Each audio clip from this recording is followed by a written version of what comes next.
sini saya akan membahas hasil presentasi saya mengenai risiko kepatuhan.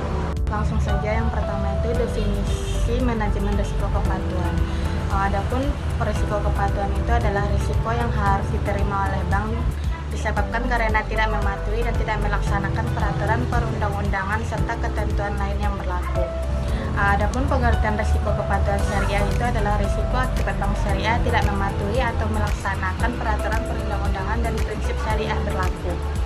Jadi, dengan adanya manajemen risiko kepatuhan ini, untuk memastikan dapat meminimalkan kemungkinan terjadinya dampak negatif dari perilaku bank yang menyimpang atau melanggar aturan yang berlaku dan dapat mengantisipasi terjadinya risiko pada bank syariah agar bisa melaksanakan fungsi kepatuhan dengan baik dan berdampak pada meningkatnya kepercayaan nasabah dan eksistensi bank syariah. Selanjutnya, membahas tentang pengelolaan risiko kepatuhan. Menurut para ahli, pengelolaan risiko adalah penerapan prinsip kehati-hatian dalam kegiatan usaha bank yang tidak terlepas dari risiko yang bisa mengganggu kelangsungan bank.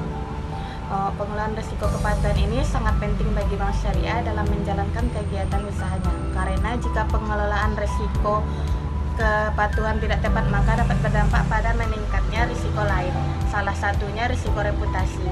Karena hal ini dapat berdampak pada ketidakpercayaan masyarakat pada bank syariah sehingga dapat mengancam eksistensi bank syariah apabila tidak mengelola risiko kepatuhan dengan tepat.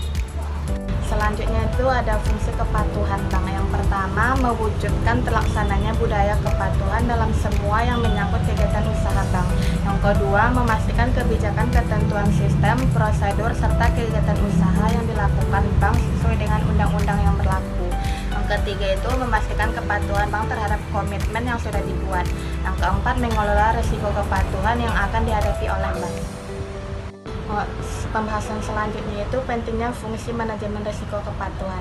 Seperti fungsi yang dijelaskan di atas, jika suatu bank patuh terhadap hukum dan aturan yang berlaku, maka itu dapat membantu memelihara reputasi bank di mata masyarakat.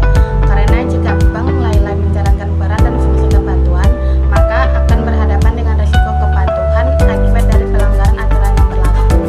Maka dengan mengetahui adanya risiko kepatuhan pada bank syariah, maka harus mampu mengelola risiko kepatuhan tersebut dengan baik dan diiringi dengan membuat strategi dalam upaya meminimalisir risiko kepatuhan yang ada baik dalam kegiatan usahanya dan juga dalam menyelesaikan perselisihan yang timbul.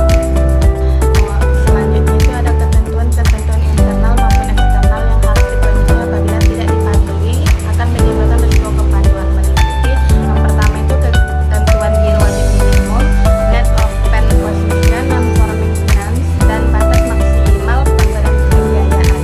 Yang kedua itu ketentuan dalam penyediaan produk. Yang ketiga ketentuan dalam pelaporan internal maupun eksternal Bank Indonesia maupun laporan ke pihak ketiga. Yang keempat itu ketentuan pajak. Yang kelima ketentuan dalam akad atau kontrak. Yang keenam itu ketentuan fatwa DSN MUI. Pembahasan selanjutnya mengenai proses manajemen risiko kepatuhan. Yang pertama itu identifikasi risiko kepatuhan. Bank harus melakukan identifikasi dan analisis terlebih dahulu seperti risiko yang timbul di internal bank dan eksternal bank. Yang kedua itu ada pengukuran risiko kepatuhan. Dalam pengukuran risiko kepatuhan, bank dapat menggunakan indikator atau parameter berupa CV, signifikasi, dan frekuensi pelanggaran terhadap standar yang berlaku secara umum, di mana indikator itu sebagai acuan dalam pengukuran risiko kepatuhan pada bank. Yang ketiga itu ada pemantauan risiko kepatuhan. Agar fungsi pelaksanaan kepatuhan pada bank dapat terlaksana dengan baik, maka harus melakukan aktivitas pemantauan. Yang keempat itu ada pengendalian risiko kepatuhan, di mana bank harus memastikan bahwa tetapi memiliki tingkat kepatuhan yang memadai terhadap peraturan perundang-undangan yang berlaku di negara kantor cabang tersebut. Selanjutnya, penerapan manajemen risiko kepatuhan dilakukan untuk menjaga agar setiap aktivitas bank memenuhi peraturan yang berlaku, di mana secara rutin bank telah melakukan sosialisasi peraturan seluruh unit kerja agar bisa dipahami dan dilaksanakan dengan baik, dan juga untuk menumbuhkan kesadaran para karyawan akan pentingnya peraturan yang berlaku. Pembahasan selanjutnya itu mengenai 4 pilar penerapan manajemen risiko kepatuhan. Yang pertama itu pengawasan aktif direksi, dewan komisaris, dan dewan pengawasan syariah dalam menangani risiko kepatuhan yang mencakup